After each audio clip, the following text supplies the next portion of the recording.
আসসালামু আলাইকুম ওয়া রাহমাতুল্লাহি ওয়া বারাকাতুহু। সুপ্রিয় ষষ্ঠ শ্রেণীর শিক্ষার্থীবৃন্দ, আজকে তোমাদের হচ্ছে আনন্দ পাঠ বই। গল্প হচ্ছে সাত ভাই চম্পা, পৃষ্ঠা ৫ এর বর্ণনামূলক প্রশ্নের উত্তর সম্পর্কে আলোচনা করব। প্রিয় শিক্ষার্থী, তুমি যদি আমার এই চ্যানেলে নিয়মিত ভিডিও দেখো, তাহলে তোমাদের আর কোনো গাইড বই কিনতে হবে না ইনশাল্লাহ। সুতরাং চ্যানেলটি এখনই সাবস্ক্রাইব করে পাশে থাকতে পারো। চলো শুরু করা যাক। গল্প হচ্ছে সাত ভাই চম্পা, পৃষ্ঠা ৫ এর প্রশ্নগুলোর উত্তর সম্পর্কে আলোচনা করব। প্রিয় শিক্ষার্থী, ১ নাম্বার বর্ণনামূলক প্রশ্ন। ১ এর ক এর প্রশ্ন হচ্ছে, রাজার কোমরে সোনার শিকল বেঁধে রাখার কারণ ব্যাখ্যা করো। ১ এর খ এর প্রশ্ন হচ্ছে, হিংসা বিদ্বেষের পরিণাম ভালো হয় না, সাত ভাই চম্পা গল্পের আলোকে ব্যাখ্যা করো। ২ এর ক নং প্রশ্ন হচ্ছে, চাপা ফুলেরা বারংবার উপরে উঠে যাচ্ছিল কেন, ব্যাখ্যা করো। খ নং প্রশ্ন হচ্ছে, সাত ভাই চম্পা গল্পের নামকরণের সার্থকতা পর্যালোচনা করো। প্রিয় শিক্ষার্থী, বর্ণনামূলক প্রশ্নের উত্তরগুলো তোমাদের দেখাচ্ছি, তা তোমরা খাতায় সুন্দর করে লিখে রাখতে পারো। চলো শুরু করা যাক। ষষ্ঠ শ্রেণীর আনন্দ পাঠ বই, সাত ভাই চম্পা, পৃষ্ঠা ৫, বর্ণনামূলক প্রশ্নের উত্তর। ১ এর ক নং প্রশ্ন হচ্ছে, রাজার কোমরে সোনার শিকল বেঁধে রাখার কারণ ব্যাখ্যা করো।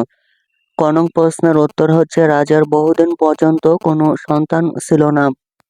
এত বড় রাজ্য থাকার পরও উত্তরাধিকার অভাব রাজার মনে গভীর দুঃখের সৃষ্টি করেছিল। দীর্ঘ প্রতীক্ষার পর যখন ছোট রানীর গর্ভে সন্তান আসার সংবাদ জানা গেল, তখন রাজার আনন্দ আর ধরে না। রাজা বুঝতে পেরেছিলেন সন্তান জন্মের মুহূর্তটি তার জীবনের সবচেয়ে গুরুত্বপূর্ণ সময়। তাই সেই গুরুত্বপূর্ণ মুহূর্তের খবর যেন সঙ্গে সঙ্গে তিনি পান। এই উদ্দেশ্যে রাজা নিজের কোমরে ও ছোট রানীর কোমরে একটি সোনার শিকল বেঁধে দেন। রাজা ছোট রানীকে নির্দেশ দিয়েছিলেন যে সন্তান জন্মগ্রহণের সঙ্গে সঙ্গে যেন সে শিকলে নাড়া দেয়। শিকলে নাড়া পেলে রাজা রাজ দরবার ছেড়ে দ্রুত আতুর ঘরে এসে সন্তানকে দেখবেন। মূলত সন্তান জন্মের সংবাদ দ্রুত পৌঁছানো এবং পিতৃত্বের আনন্দ তাৎক্ষণিক ভাবে উপভোগ করার জন্যই রাজার কোমরে সোনার শিকল বেঁধে রাখার ব্যবস্থা করা হয়েছিল। খ নং প্রশ্ন হচ্ছে, হিংসা বিদ্বেষের পরিণাম ভালো হয় না, সাত ভাই চম্পা গল্পের আলোকে ব্যাখ্যা করো। খ নং প্রশ্নের উত্তর হচ্ছে, সাত ভাই চম্পা গল্পে হিংসা ও বিদ্বেষের ভয়াবহ পরিণাম অত্যন্ত স্পষ্টভাবে তুলে ধরা হয়েছে। রাজা ছোট রানীকে তার শান্ত স্বভাব ও নম্রতার জন্য বেশি ভালোবাসতেন। এই অতিরিক্ত ভালোবাসায় বড় রানীদের মনে গভীর ঈর্ষা ও হিংসা জন্ম দেয়।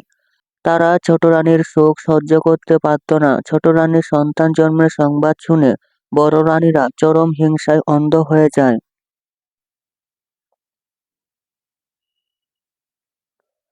ছোট রানীর 7টি পুত্র ও একটি কন্যা জন্মগ্রহণ করলে বড় রানীরা নিষ্ঠুরতার চরম দৃষ্টান্ত স্থাপন করেন। তারা নিরীহ শিশুদের হাঁড়িসরা দিয়ে পাশ গাদায় পুঁতে ফেলে এবং পরে রাজাকে প্রতারণা করে ব্যাঙ ও ইঁদুরের ছানা দেখায়। তাদের মিথ্যার ফলে রাজার ছোট রানীকে রাজপ্রাসাদ থেকে বের করে দেয় এবং ছোট রানীকে দাসীর মতো জীবনযাপন করতে হয়। কিন্তু হিংসা ও মিথ্যা কখনো চিরস্থায়ী হয় না। এক সময় সত্য প্রকাশ পায়। 7 রাজপুত্র ও রাজকন্যা ফুলের রূপে ফিরে এসে তাদের মায়ের পরিচয় দেয় এবং বড় রানীদের ষড়যন্ত্র ফাঁস করে দেয়। শেষ পর্যন্ত বড় রানীরা কঠিন শাস্তি পায়। এই গল্প থেকে স্পষ্ট বোঝা যায় যে হিংসা ও বিদ্বেষ মানুষকে নিষ্ঠুর ও অমানবিক করে তোলে এবং শেষ পর্যন্ত তার পরিণাম কখনোই ভালো হয় না। 2 নাম্বার ক নং প্রশ্ন হচ্ছে, চাপা ফুলেরা বারংবার উপরে উঠে যাচ্ছিল কেন? চাপা ফুলেরা বারংবার উপরে উঠে যাচ্ছিল কেন, ব্যাখ্যা করো। ক নং প্রশ্নের উত্তর হচ্ছে, চাপা ফুলেরা ছিল ছোট রানীর 7 রাজপুত্রের প্রতীক। তারা সাধারণ ফুল নয়, বরং জীবন্ত সত্তা, যারা সত্য উদ্ঘাটনের দায়িত্ব গ্রহণ করেছিল।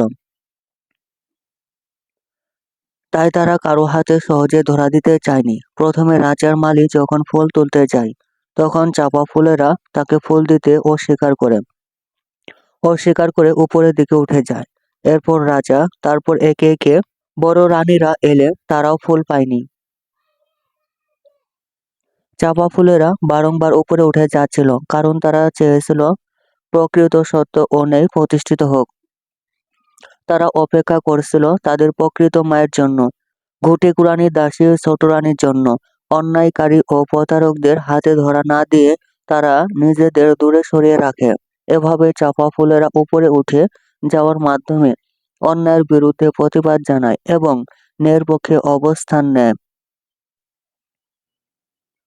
খ নং প্রশ্ন হচ্ছে, সাত ভাই চম্পা গল্পের নামকরণের সার্থকতা পর্যালোচনা করো। খ নং প্রশ্নের উত্তর হচ্ছে, সাত ভাই চম্পা গল্পের নামকরণ সম্পূর্ণভাবে সার্থক ও অর্থবহ, কারণ গল্পের প্রধান ঘটনা, রহস্য ও আবেগের কেন্দ্রবিন্দু হল ছোট রানীর 7 পুত্র, যারা পরে 7টি চাপা ফুলে রূপান্তরিত হয়। পুরো গল্পের নাটকীয় মোড় আসে তখনই, যখন পারুল ফুল ভাইদের ডেকে বলে, 7 ভাই চম্পা জাগরে।